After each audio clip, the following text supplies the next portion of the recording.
ಉತ್ತರ ಕೇರಳ ಜಿಲ್ಲೆಯ ವಂಡೂರು ಬಳಿ ನಿನ್ನೆ ಸಂಜೆ ಫುಟ್ಬಾಲ್ ಕ್ರೀಡಾಂಗಣದ ತಾತ್ಕಾಲಿಕ ಗ್ಯಾಲರಿ ಕುಸಿದು 200ಕ್ಕೂ ಹೆಚ್ಚು ಜನರು ಗಾಯಗೊಂಡಿದ್ದಾರೆ ಎಂದು ಪೊಲೀಸರು ತಿಳಿಸಿದ್ದಾರೆ.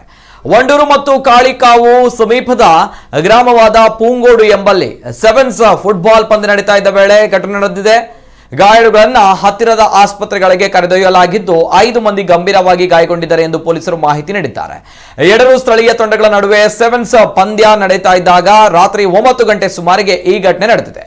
ಕೂಡಲೇ ಗಾಯಾಳುಗಳನ್ನು ಹತ್ತಿರದ ಆಸ್ಪತ್ರೆಗಳಿಗೆ ದಾಖಲಿಸಲಾಗಿದೆ ಎಂದು ಪೊಲೀಸರು ತಿಳಿಸಿದ್ದಾರೆ.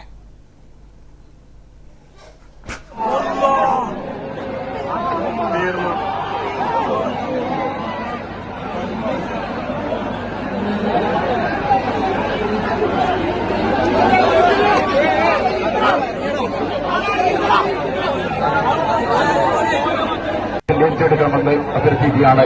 കമ്മിറ്റി യാതൊരുവിധ പങ്ക് വഹിക്കുന്നതല്ല.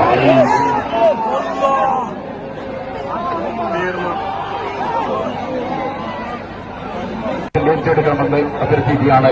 കമ്മിറ്റി യാതൊരുവിധ പങ്ക് വഹിക്കുന്നതല്ല.